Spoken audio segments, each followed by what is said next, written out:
Israel's rebirth in 1948, in the Jewish people's indigenous land, was an incredible success story of national liberation. But a narrative has taken root that Israel's re-establishment was a Nakba, a catastrophe. That well-armed, well-financed Jewish immigrants overran peaceful Palestinian villages, expelling Palestinians from their homes and their country. This narrative is believed throughout the Arab world, and increasingly in Europe and America.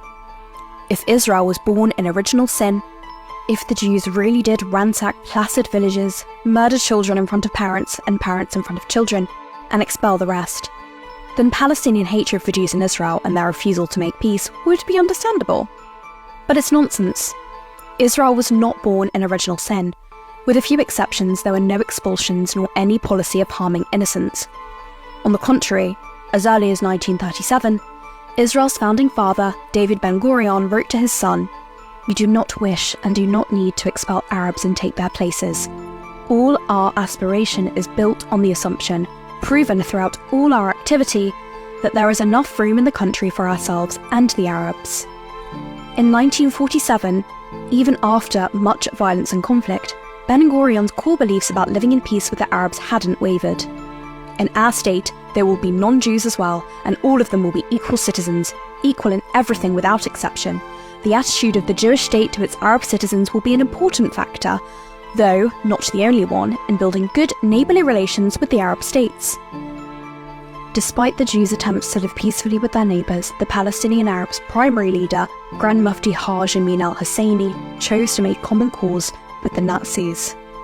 He spent much of World War II in Germany, where he urged the accelerated extermination of the Jews, helped organise Bosnian Muslim SS units that committed grave war crimes, and broadcast pro-Nazi propaganda to the Arab world.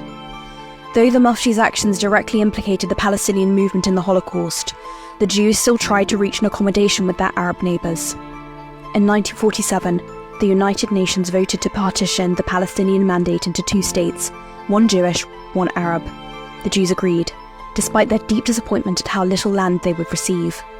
The Arabs denounced the resolution and vowed to go to war to kill it. In May of 1948, the Arabs launched a brutal war against the reborn Jewish state, in which more than 1% of the tiny nation's Jewish population would be killed. They expected an easy victory, but the Jews, with nowhere else to go and their survival at stake, put up fierce resistance. When the Arab armies began to fall back from their initial victories, Palestinian Arabs panicked and started to flee, creating the refugee problem that endures to this day. Were those Palestinian refugees expelled? It's indicative that the largest group of Palestinian refugees, about 10% of the total, who came from Haifa, were not expelled. Benny Morris, a so-called revisionist historian much cited by Israel's critics, documented that the Arabs who fled Haifa did so against the pleas from their Jewish neighbours. Under British mediation, the Israeli leadership agreed to a ceasefire, offering what the British regarded as generous terms. But then, when faced with Muslim pressure, the largely Christian leadership got cold feet. A ceasefire meant surrender and implied readiness to live under Jewish rule.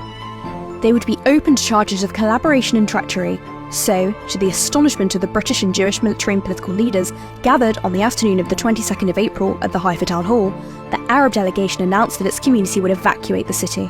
The Jewish mayor, Shabtai Levi, and the British commander, Major General Hugh Stockwell, pleaded with the Arabs to reconsider, but the Arabs were unmoved. Had the Palestinians accepted partition, a Palestinian state would have been created alongside Israel in 1948, and there never would have been a single Palestinian refugee.